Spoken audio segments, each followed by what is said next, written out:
Hello మామ, welcome to మన గారి తెలుగు ఛానల్. అందరికీ భోగి శుభాకాంక్షలు. ఈరోజు వచ్చేసి స్పెషల్ మన ఇంట్లో కలెకూర. కలెకూర అంటే అన్ని కూరగాయలు కలిపి ఉంటారనమాట. నాన్ వెజ్ ఉండదు అలా, ఓన్లీ వెజ్జే.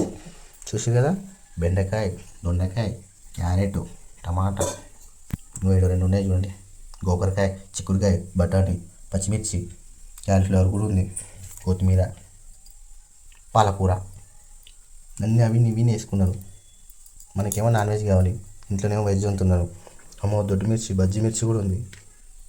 ఎన్ని కూరగాయలు, 9 కూరగాయలు, ఎన్ని రకాలు వండుతారు మనకు తెలియదు. ఈరోజు అయితే కలెకూర వండుతారంట. కరివేపాకు కూడా, ఇది మ్యాండేటరీ కరివేపాకు. మునగాకు కూడా వేసాం మామ. తెలుసుగా మునగాకు ఎంత మంచిదో, దేనికి మంచిదో తెలిసే ఉంటుంది మా అందరికీ. బీన్స్, అబ్బా ఎన్ని కూరగాయలు బాబు, అన్ని కూరగాయలు కలిపి మార్కెట్లో దొరికేటండి. మీరు ఇందులో ఇంకేమున్నాయి, వంకాయ, ఆలుగడ్డ, ఆలుగడ్డ కూడా ఉన్నాయి. ఇన్ని కలిపి ఉంటారు. మన సంవత్సరం పొడుగుతో తినే కూరగాయలన్నీ ఈ ఒక్కరోజే ఉంటారు అన్నమాట. అది కలెకూర. చూద్దాం మనం ఫైనల్గా ఎట్లా ఉంటారు మన ఇంట్లో వాళ్ళు ఈరోజు.